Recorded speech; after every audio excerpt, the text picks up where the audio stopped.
Hello,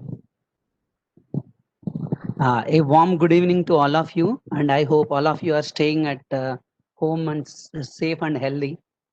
So, myself, Dr. Raghavendra, today's moderator and as well as the application scientist working in Four Vision Instruments Private Limited. I would like to take a couple of minutes before starting the presentation, and I would like to give a brief introduction about our company and as well as a brief introduction about today's presenter, Mr. Shyam, and then Shyam will take over. And I will also suggest how the audience will post their questions. And once the presentation is over, and if the time permits, then we will get back to you. Otherwise, we will get back to you through mail personally, one by one, and we will answer all the questions. Uh, so today's topic is an overview of surface roughness measurements, choice of techniques and analysis. So this will be done by surface profilers.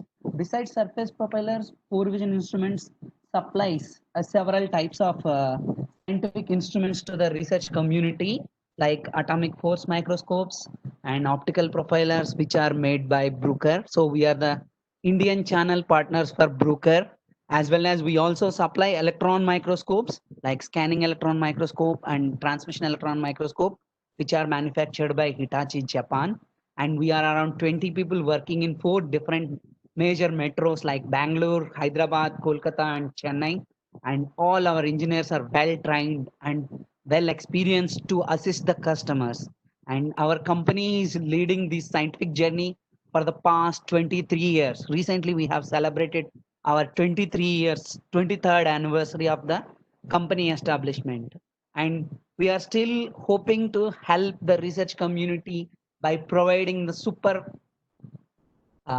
facilitated research labs, or to equip all the research labs with high spec machines so that we will improve the research in India. And now I would like to introduce today's speaker, Mr. Shyam, and he did his MSc in electronics from University of Kerala in 2012, and then he has worked with several colleges, institutes, and he also worked with several machines like AFM, Kaljai SEM, optical profiler and profilers and optical microscopy. And he has a vast experience in surface profilers. And I hope today you will enjoy his talk and you will have a fruitful discussions with him to have and enrich and enlighten the knowledge. And we will share our knowledge between us to help the scientific community. And if you have any doubts or questions, then please feel free to ask throughout the session through the chat box present left of your screen or right of you, where you can type the question and we will get back to you if the time permits after the presentation. Otherwise, we will get back to you through the emails. And now I would like to invite Mr. Shyam to take over and continue his presentation. Thank you. Thank you, Dr. Raghav. Am I audible? Yes, Shyam, but I am hearing a slight disturbance, something like some movement or something. Just check Uh, that and please continue. yeah. Hello. Is that fine? Yes, yes, now it is fine. Yeah. Yeah, So continue. thank you for the introduction. Good afternoon, all. Today we'll be discussing on the overview of surface reference measurements and the choice of techniques and how we can analyze that. So my name is Sham. I'm the Shyam, technical. Yeah. sorry to disturb you. There are a couple of comments that your sound is not audible. Kindly please check. Okay. Hello. Is that clear now? Yeah, it's clear to me, but I have got couple of comments from people that they were unable to hear the sound. Okay. Maybe I would suggest them to just refresh their browser and check. If Yeah, the please. problem continues, I am really sorry. We can send you the recording afterwards. This webinar is recorded also. Yes, Yeah. Shyam, please Yeah. continue. Yeah. So he introduced myself. So I'm Sham, technical sales and service engineer for Four Vision Instruments India Private Limited. So he has like our Dr. Raghava, application scientist, has already briefed about the company. So we are in the scientific field over 20 years. and we recently completed our 23rd year, and we are still to support you people. And we have factory trained engineers all over our Hyderabad, Delhi, Kolkata, and Bangalore. So we represent Bruker Nanosurface division. We with the AFM atomic force microscopes, and in profilers we have the stylus profiler and the non-contact 3D profiler definitely. So today we'll be discussing more on the profiler as he said already. So because we already conducted one webinar for AFM last week, I think I hope you enjoyed that also. So today's presentation will go like this. So first we'll discuss on surface structure overview and how it is important for us for the industries or for the R&D applications definitely, and selecting the right tool for your job, and comparing these techniques definitely, and what Bruker can offer. Bruker solutions for your problems like that, and we can later discuss on, if time permits, we can discuss on answer on your certain questions if possible. So okay, just let's start that. So first of all, we'll see what a surface texture is. So surface texture refers to the local deviations from the ideal shape of a surface from its ideal shape. So for example, if you run your hands over a fabric or a paper or just on a tabletop, you can feel some pits or bumps that touches you, like if your fingers are that much sensible. You can sense the small the variations from the shape. So what we meant as ideal shape is the reference line. Simply, it's a reference line which the ideal shape should be. So we say it's ideal. It's a reference actually. So from the reference shape, how the variations are there on the surface. So that's what the surface structure is. So so there are some images which is on the down. So surface structure is what we feel or what we touch actually. So it's not a measurable quantity definitely. So we can't say A for this one, B for this one, and we can categorize that. But there are certain parameters. There are some intrinsic parameters, some characteristics which defines the surface structure. So we can say this parameter falls under this category and this falls under this category. So like that, we can define surface structure using some parameters. So we'll discuss on that also. So whatever material of the universe, even it is man-made or even if in the universe itself, it has a shape actually. So when going to a surface structure, we'll simply say what that surface structure is like in the physical world, what it represents. So this is an example of a hill. Actually, it is photographed from the backside of Bruker factory, I think, in USA. So there's a hill which is depicted on the picture. So if you view a hill from a long distance, or if you see even in our small ages, we just draw a sunrise with some mountains. So we just draw an M kind of pattern to represent the hill. So it's the form of the material. So that's in our mind. So that's how a hill looks. So from the long distance, how a hill looks, the outer, we just draw a line, we just represent a line over that. So it represents the form, how it looks like. It does not do anything with the texture actually. So it's just a representation how it looks like. So when you go closer, you can see some small variations on the top side, or some slanted, or some rocks on the tops. So you can see some kind of wavy patterns on the form actually. So that we call as waviness definitely. And if you walk on top of the hill or on the sides of where the way is there, so you walk on that, you can find some small stones or granules or peats or whatever it is there. So you will feel that the variations in the surface definitely. So that we say as roughness. So when you compare these three waves, you just remove the images, we just compare these waves, you can see the form is having the low frequency and the higher wavelength. And if you go to the waviness, you can see the mid frequency range, and the roughness is the high frequency range. So generally, texture, this waviness and roughness contribute much to the texture. So generally, we say the waviness and roughness constitutes the texture. So it defines the texture definitely. So when you compare surfaces, so what is rough, what is flat, what is smooth, what is wavy, what is curved? So we can just see one image on the left side. So it's smooth, but there is a small line on the, so some hollow space or some more line, some small groove on surface. So if you do any analysis or just run your finger over that, you will feel the remaining every surface will be smooth, but there your hand will go down and up. So you feel a curve actually. So there you will see a curvy surface, but definitely the surface is smooth. Only the difference is there's a curve at the center. So there are, like, if there are small kind of grooves or small kind of humps or bumps on the surface, hollows or bumps on the surface. And if the number of that the grooves increases, so there, when you run your hand over that, you could feel some kind of wavy, but definitely that's a flat surface actually. But you can say it's rough. So how this roughness, this waviness or the curviness is defined is the how the irregularities on the surface is arranged or how it is formed on the surface, definitely. So as I said, texture, we can't say we feel the texture or we see the texture actually. So there are some parameters which defines the texture or which defines which there are some intrinsic parameters, some characteristics. So we say the roughness actually.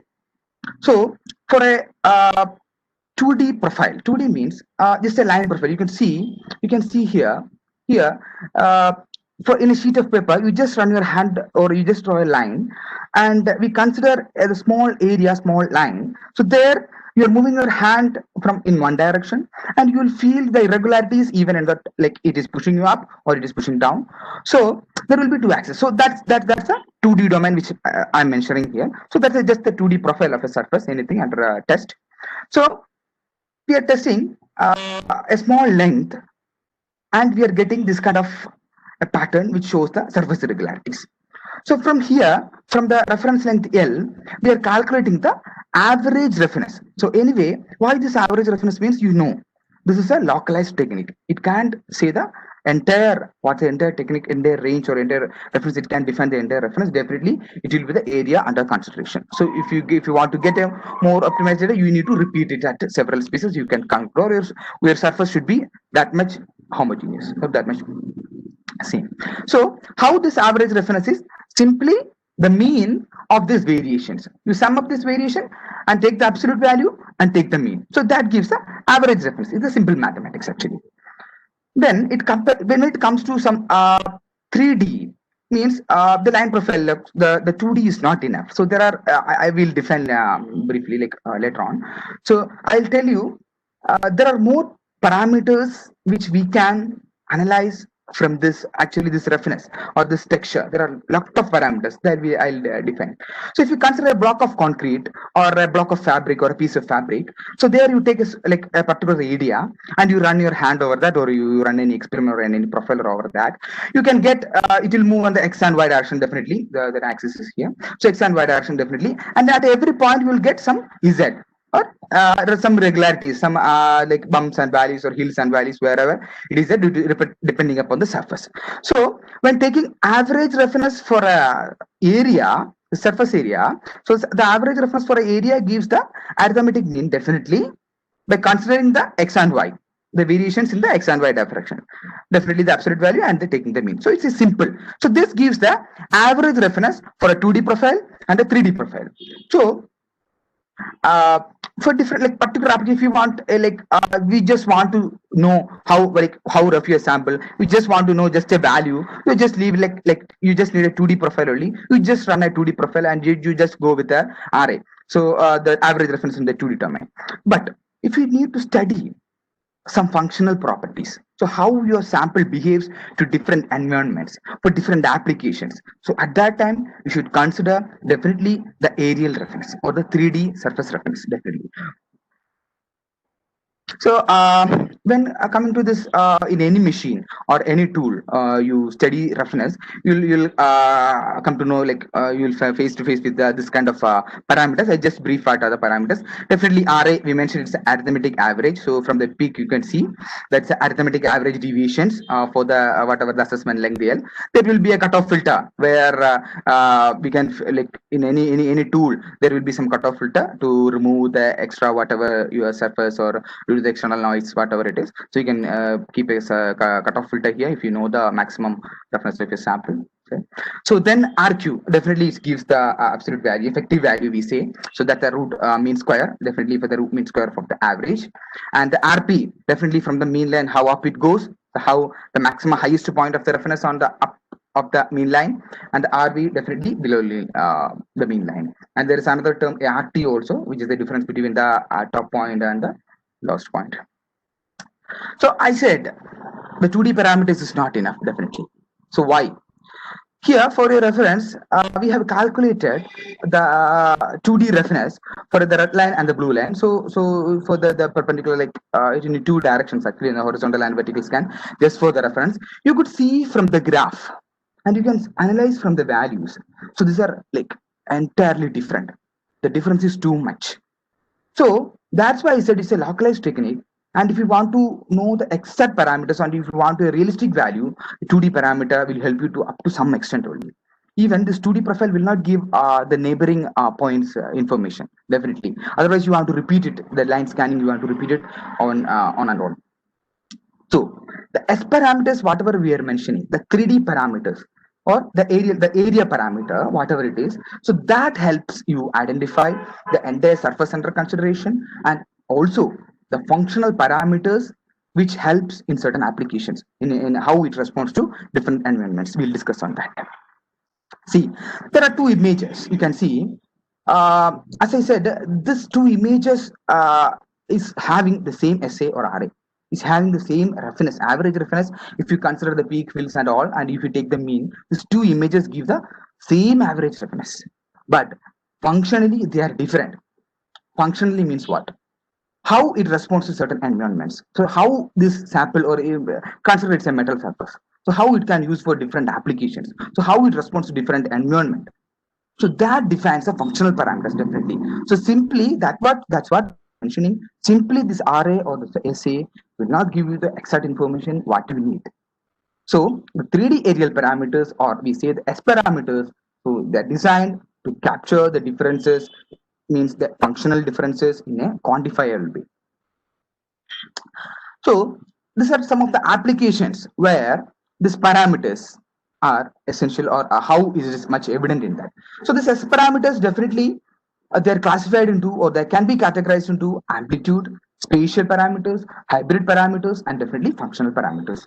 So you could see there are some applications which I have quoted on the left side. So this is bearings analysis. So you know it's in the manufacturing industry, so where the metal parts or the friction is definitely under consideration.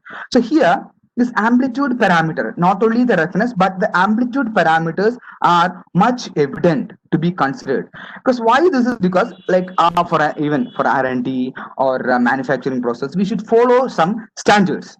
Definitely every country following a particular standard, then only they can manufacture and they can sell in the market.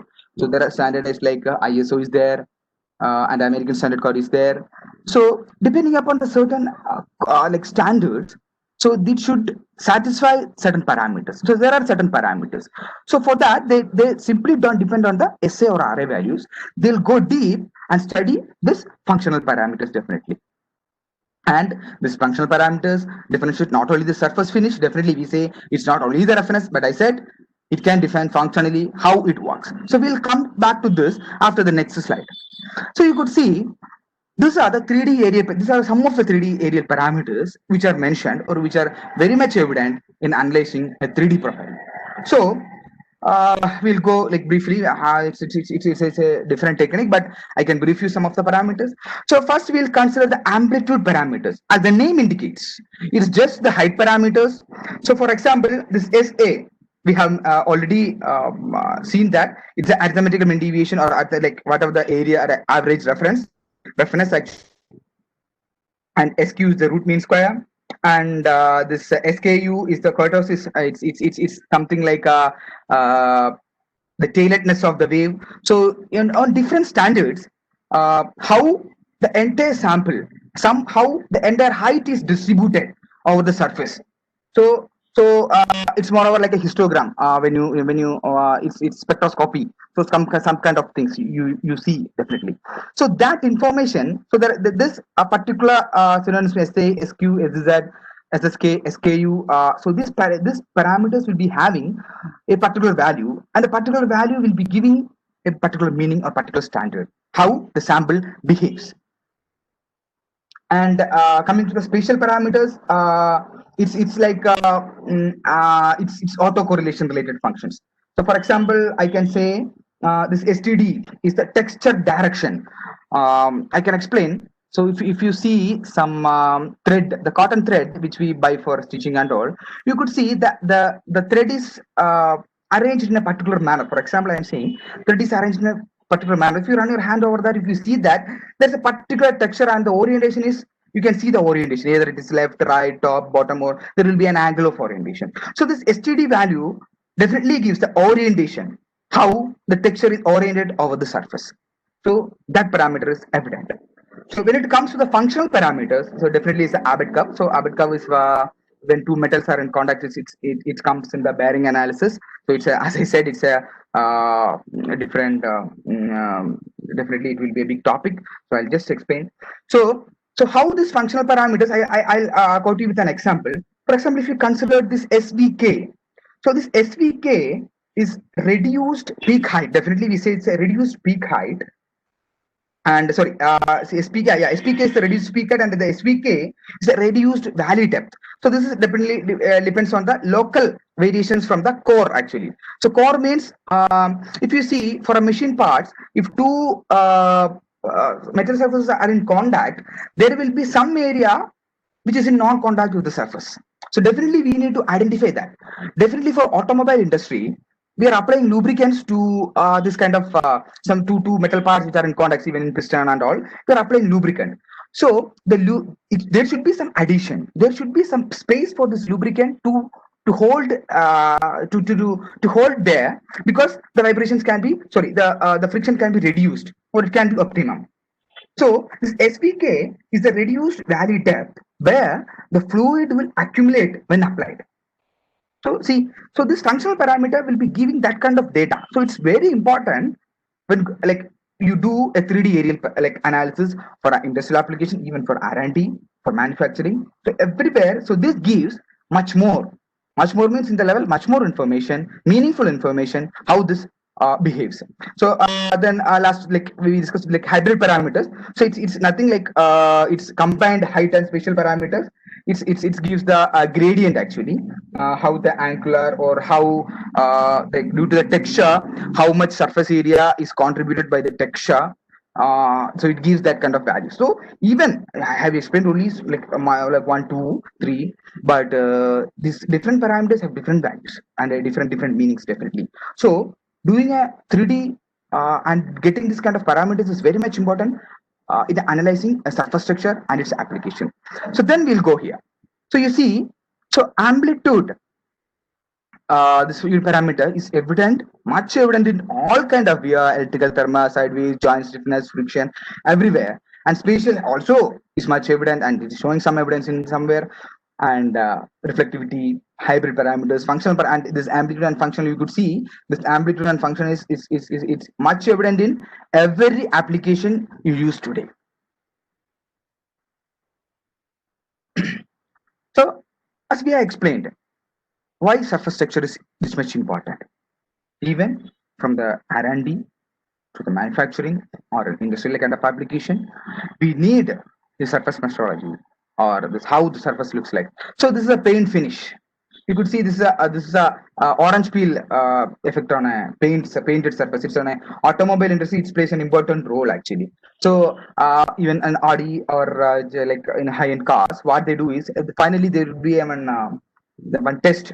So you could see if you see this, that entire car is like it goes to the factory again, and it will repaint it. It will come. So it is not depend upon the machinery, but also the material which is used. So this kind of surface. So I'm just quoting an example definitely. And in automobile or aerospace, and then bearing surfaces, shaft, LED manufacturing, solar industry, semiconductor, medical devices, like implants and ophthalmology.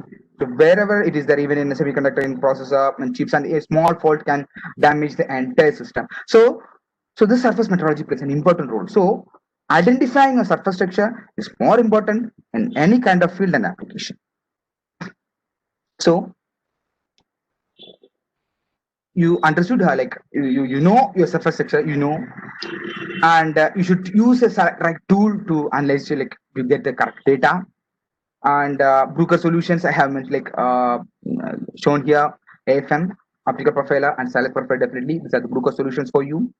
And AFM is the highest resolution and it uses we have already discussed last week actually.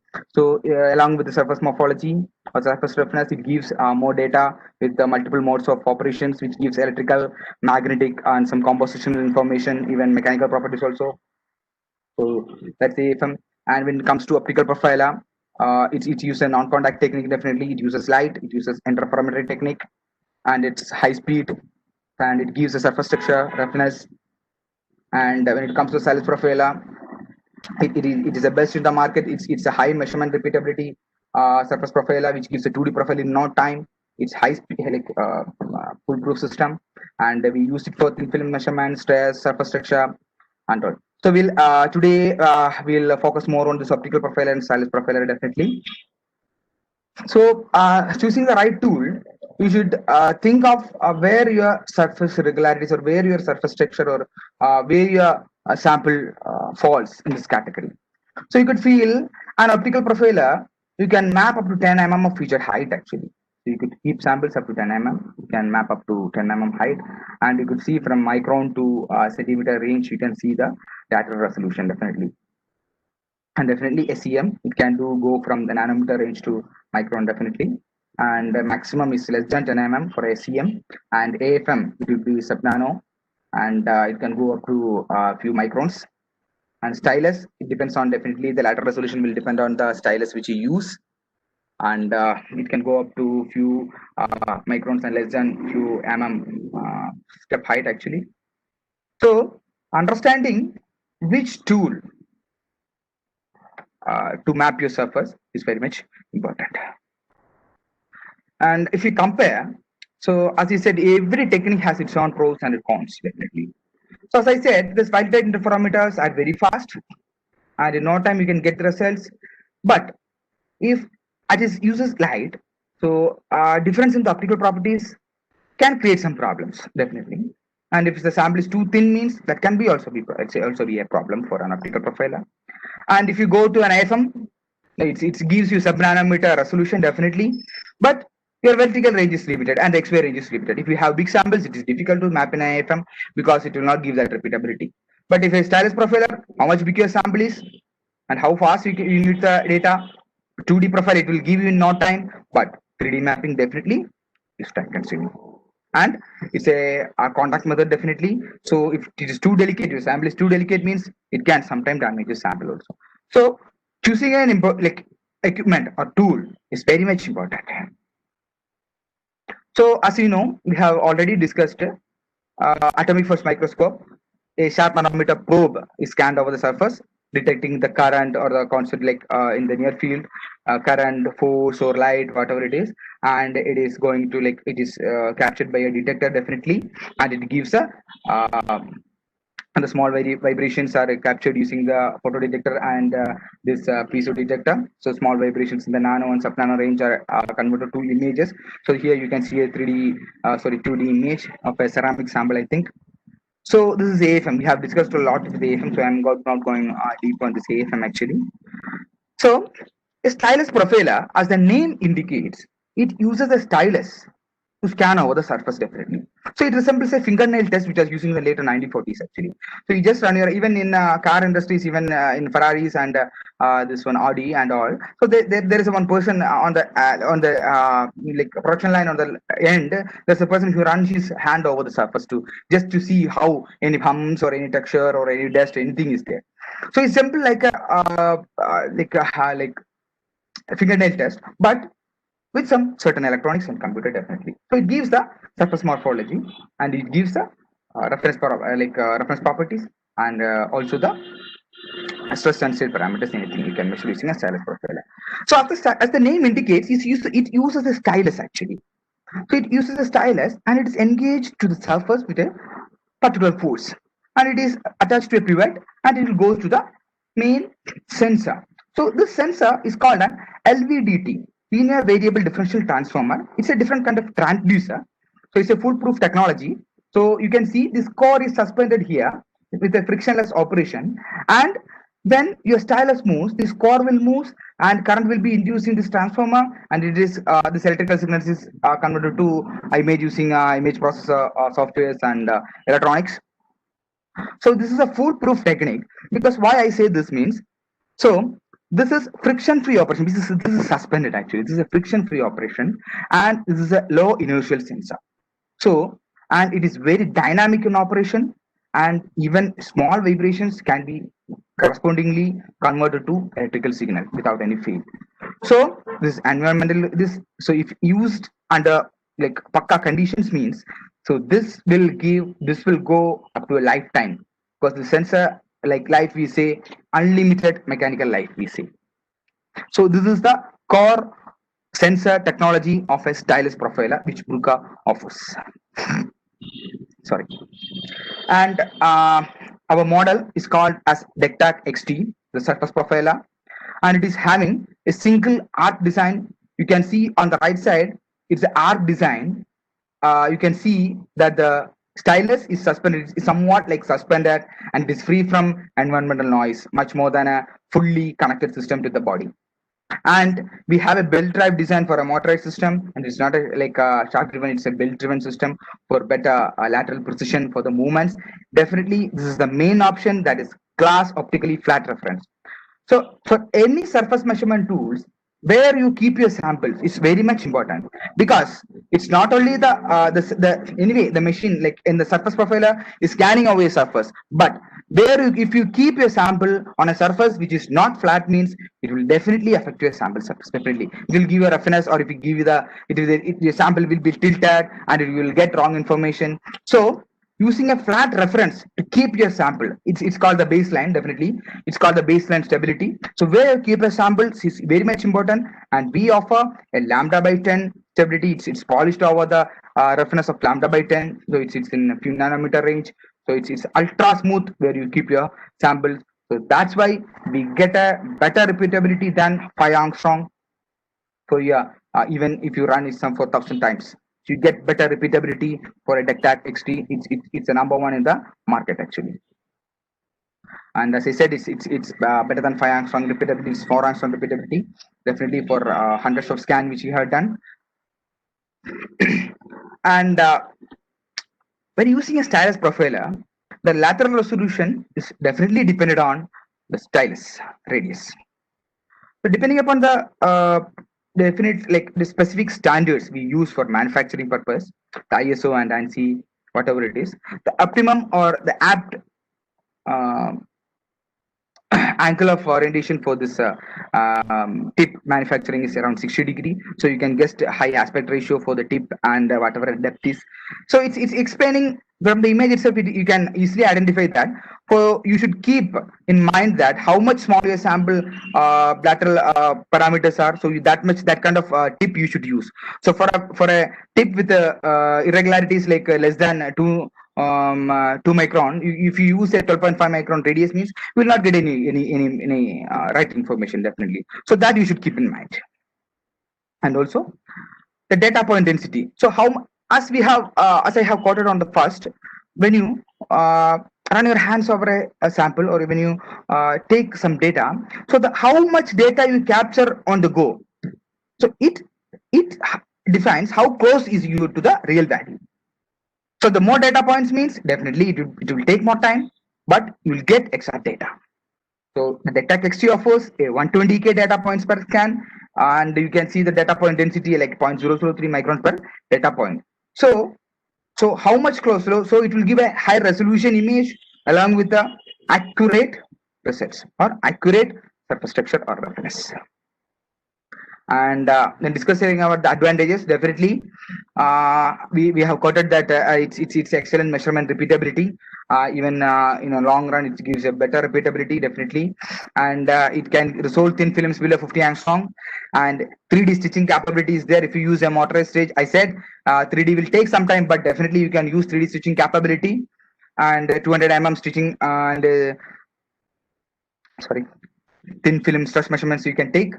And it's ease of use, flat, simple step heights. Definitely it will give you results in not time, and it is low cost comparing. It's a budget system, and it is long life. As I said, the sensor technology will life, like its mechanical life is unlimited, and it is even upgradable also. So from the design you can see it's an open design. There is no limitation. You can upgrade it, you can keep whatever sample you like, It's a foolproof system, definitely. So some of the applications I'm showing here. So it's easily it's a 3D anyway. It's an aerial analysis only.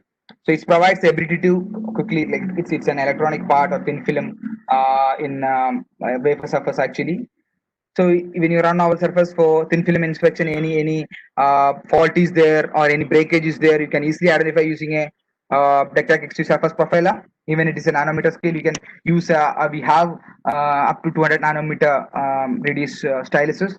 So whatever your area or lateral resolution, how much your lateral properties are there, you can use that kind of tips for tracing that surfaces. And this is a like for solar panel applications, so you know the conductive line should be that much small enough there with excess spillage, so it will affect the current rating actually, so it will adversely affect the efficiency of the panel actually. So for studying that kind of how much deposition is there for the contact silver or whatever material is there, so if it is too much material means it will affect the definitely the conductivity of the material. So to study that also, you can use the DECTAC stylus profiler. So it's a good image actually, and definitely for critical measurements. And I said the stylus is engaged using a particular force, and if it is like it's in several nanonewtons and micronewtons actually. So you can use an Nlight Plus option, which is available in the DECTAC XT, where this force is like down to less than like 0.05 mg. So where the interaction between the tip and the sample can be controlled, and even for critical measurements for the soft kind of this kind of MEMS or microfluidics application, you can use the DECTAC surface profiler without any tension that it will damage your sample. And much more applications are there. So we'll be conducting different webinars for particular machines. So you can subscribe to that also. So we'll go to the next technique actually. So it is the optical profiler. So as I said in the starting, the optical profiler uses the interferometric technique definitely. So what's an interferometric interferometer or interferometry?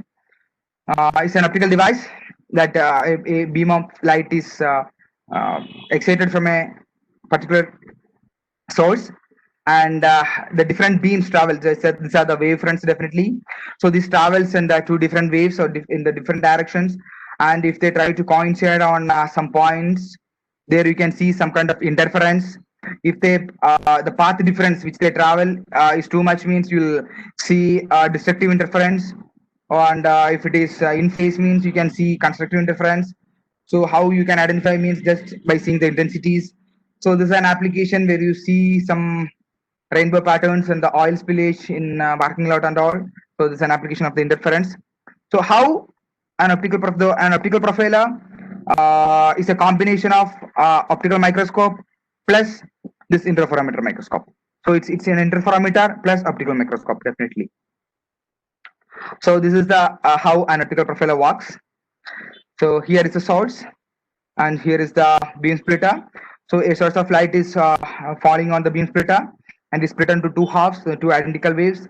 One is going to the sample where you kept, and one is going to the reference mirror. So the reference mirror is ideally smooth, with ultimate zero reference actually, ideally.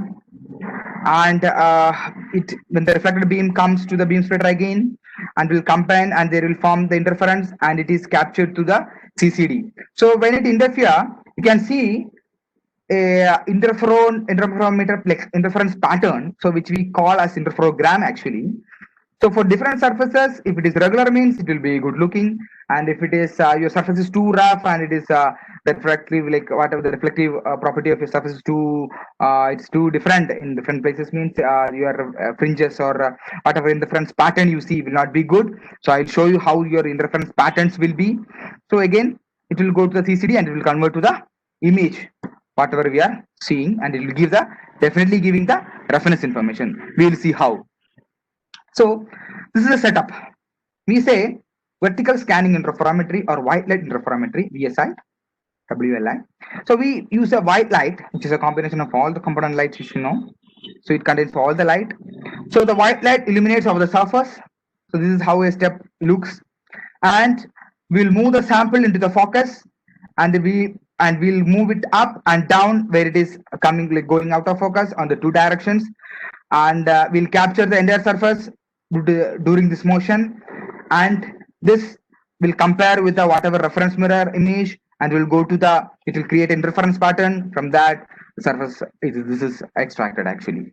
So the fringes, there will be fringes forming when it comes down, there will be fringes forming like this, and this fringes, sorry, and this fringes will be converted to meaningful information using the internal assembly.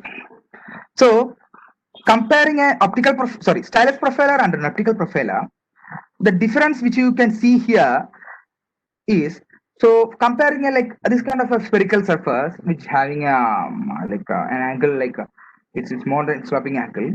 So for a physical or any contact type of measurement, it is very difficult to track this kind of angles. But if it is light means, so you can see first it is focusing here, second it is focusing here, third this is focusing here, and this here, and all the fringes is converted to the image using the internal assembly, the DSP, the image processors, and the same shape we can reconstruct here, giving the reference information along with this. So that's the beauty of optical profiler. And how much your height is, how much your slope, and how much reflective your sample. So this is overcomes all the limitation of a normal contact mode profiler, and it is a non-contact technique. Definitely it gives the reference information, and also it can give us the 3D aerial parameters in no time. So as I said, if your sample is too rough or it is too rusty kind of samples, you will not be getting that kind of good fringes whatever we are seeing here. So this is kind of like smooth surface. You can get this kind of good fringes, interference fringes, which you see like the refraction patterns you can see like this. So this fringes you can see here for a smooth surface, and it is like even. But if it is very hard, or this is a rusty metal surface actually, so you can see that kind of fringes here. But you just keep your sample and focus. The remaining everything will be done by the system itself. It's a fully automatic system which we are using here. So this will be scanning the like whatever surface you are seeing. Like it's a two position. You keep the first position here.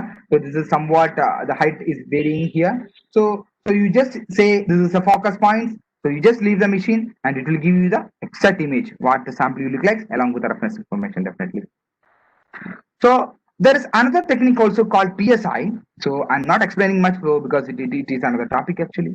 So PSI is phase shifting interferometry. So what we do is we'll introduce a monochromatic light, definitely like moreover like a green light actually. So and we'll introduce some phase shift, so that like 4 phase shift, so that minute irregularities even for a smooth slightly varying surfaces can be easily tracked using the PSI. So if your sample is too smooth, and if the vertical resolution is less than 0.1 nanometer, definitely you can use PSI.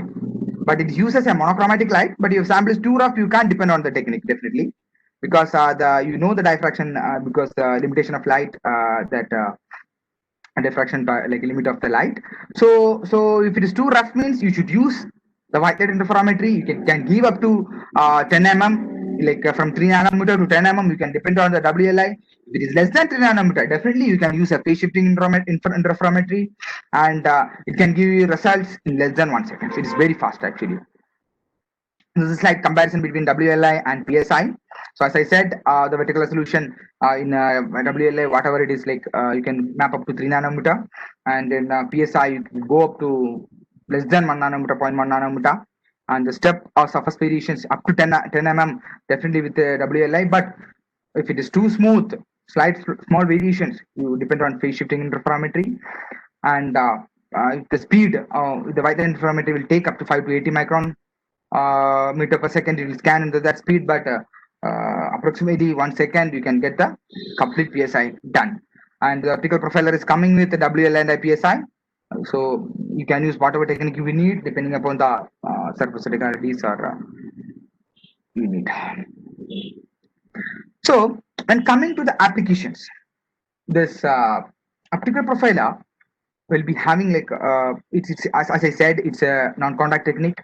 So for corrosion monitoring applications, this optical profiler is playing an important role, because if you use the contact type of techniques, so if you contact this kind of delicate surface, means it is rusted surface, you can't say how adhesive it is to the surface, the rust. So this 3D analysis, the hundreds of parameters, whatever we have mentioned in the 3D area parameters, you can measure in a one click, and you can see these are the corrosion coupons here. You can easily identify in the surface state. They vary from the normal surfaces. And the beauty of this optical profiler and the Bruca analysis software Vision 64 is that we are offering a multi-region analysis where you can analysis after capturing the image. You can see how the distribution of the surfaces or the corrosion is over the surfaces. So it's an automatic inspection capability offered by the Bruker's Vision 64 software, and at every point you capture, it shows how much deviation is there and how much reference depth is there and how much diameter you have and how much area of interest is there. So for corrosion monitoring and application, the size, depth, it's a time saving feature and it's a cost saving feature. So you can depend on the optical profiler, and in no time you can get the results using the MRI also. Definitely ophthalmic applications. So you could see this now this intraocular lenses and the bifocal lens. Now the trifocal lenses are there. So you can't use any kind of destructive like contact technique to study the any blurs or beads, voids or anything, detect the surface any irregularities is there. But this optical profiler is a non-contact technique, and you can easily identify any fault on an ophthalmic like lenses or implants or smooth transitions. Anything is there in the patterns or which you were afraid that it can damage your surface due to the contact nature of any contact kind of techniques. So that limitation is overcome using an optical profiler. So anyway, this is like a knee implant actually. So kneecap implant actually. So how on the different layers of manufacturing or before these implants, how you are because it's implanted on inside the body. So studying the surface roughness and any irregularities makes much difference, because once it's implanted means it's very difficult, so at every stage, because it is not a contact technique or it's not a destructive technique, it is not affecting anything to this sample under test. So you can depend on optical profiler for the medical applications, and this is an important application of an optical profiler. So this is a bow where the automobile industry where this is a bow, and this is a cylindrical bow. So this is one before where you install the first time, and this is the after some time. And you could see there are some parameters which we said the 3D aerial parameters which have been captured using the software. So sorry.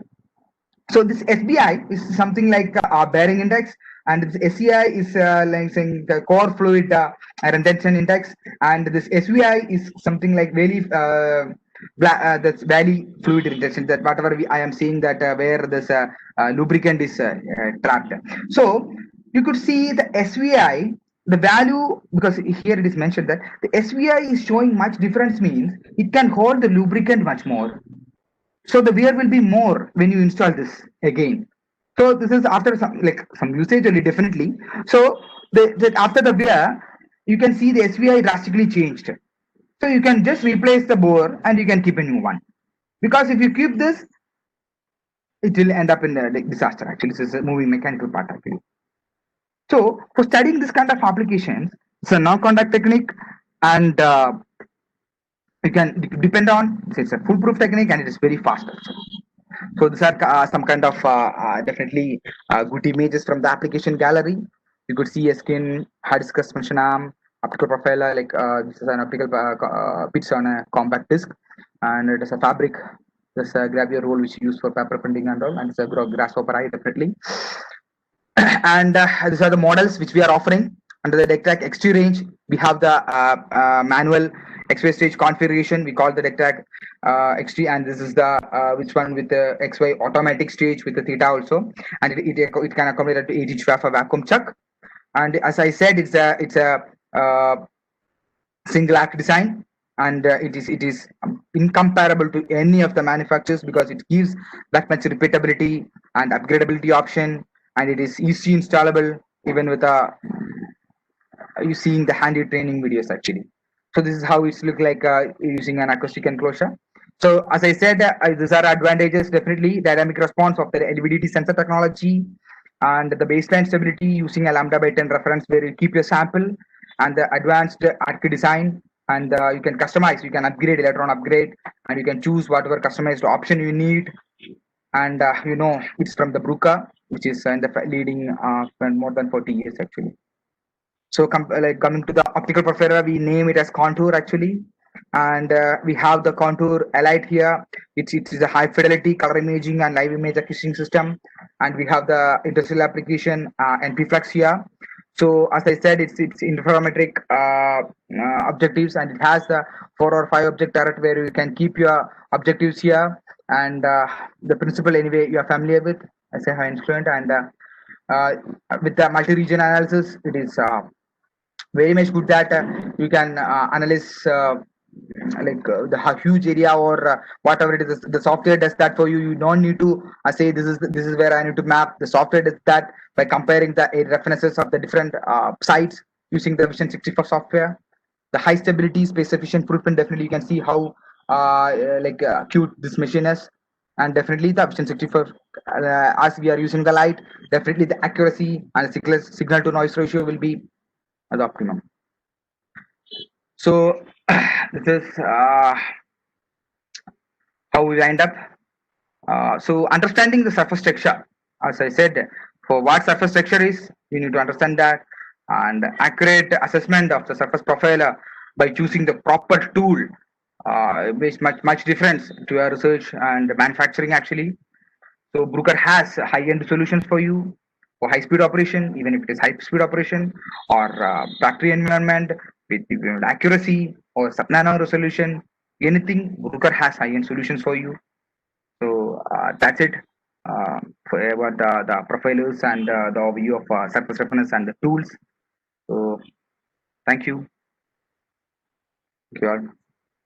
And if you have any questions, I think if time permits, because I took more time actually. Time permits, you can anything is there. If I know, I can answer actually. Shyam, thank you very much for a wonderful and a very clear-cut presentation with a lot of information. And as I see, I have not received any question and answers. Maybe we can give a couple of minutes as the session permits. Couple of minutes. We will wait. If there are no questions, then we can conclude the session. Okay.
Yeah, we got a question from Jay Airao.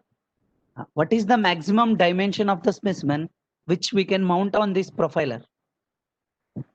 Yeah, it depends upon the which profiler you choose, and there is a different checks which we say that's like where you keep your sample. For XT, we have said that for automatic you can give up to 8-inch chuck is there, so you can keep up to 8-inch. So whatever small your sample is, you can use a small 4-inch wave, 4-inch stage actually. Or if you need it's a big sample, you can use a big. So you can select from. We have options. If it is up to maximum 8-inch, you can use actually.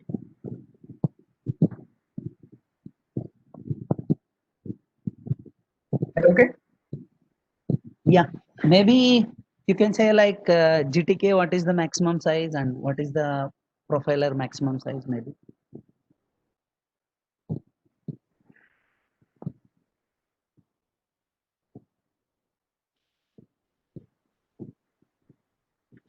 Yeah, that's what, like in XT, as I have shown you, in the XT there are two options actually. You can 4 or 6 you can use, or if your sample is too big means you can use an 8-inch. The same, like in the same platform you can use an 8-inch wafer also. So it's that much big sample you can keep in both profilers actually. So here you could see. So you can see this is an automated stage with an 8-inch. It's a wafer vacuum chuck. If you need a vacuum chuck, you can use, or the basically normal step, the same simple metallic stage also you can keep actually. So we have different stage options for you from 4-inch to 8-inch, and you can choose from that definitely.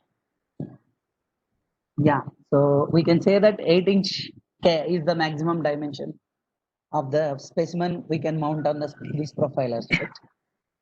Yeah, like even like in the, because if you 8-inch you can say, but even if in industrial applications even 12-inch option also is there. So that's what I was saying. But in if you see in the like this one, our stylus profiler, you can see this is the open platform here. So even if your sample is goes that way, here also it's very easy to keep your sample, and even up to 12 inches you can keep actually. Up to 12 inches we have option to upgrade it up to 12 inches actually. Yeah, sure. So I think that's the answer. And Mr. Jay Airo, I hope you got your answer, and there are no more questions till now. I think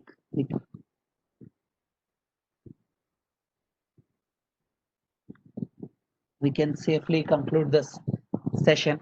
And thank you very much for all the participants for taking their time and participate in the webinar. And we are shortly announcing one more webinar on BioAFM. If you have time, please attend this webinar also, and please look for more updates about the webinars and product list in our website www.4vision.in, and we will send you the recorded link of this webinar uh, in very few days, maybe in couple of days.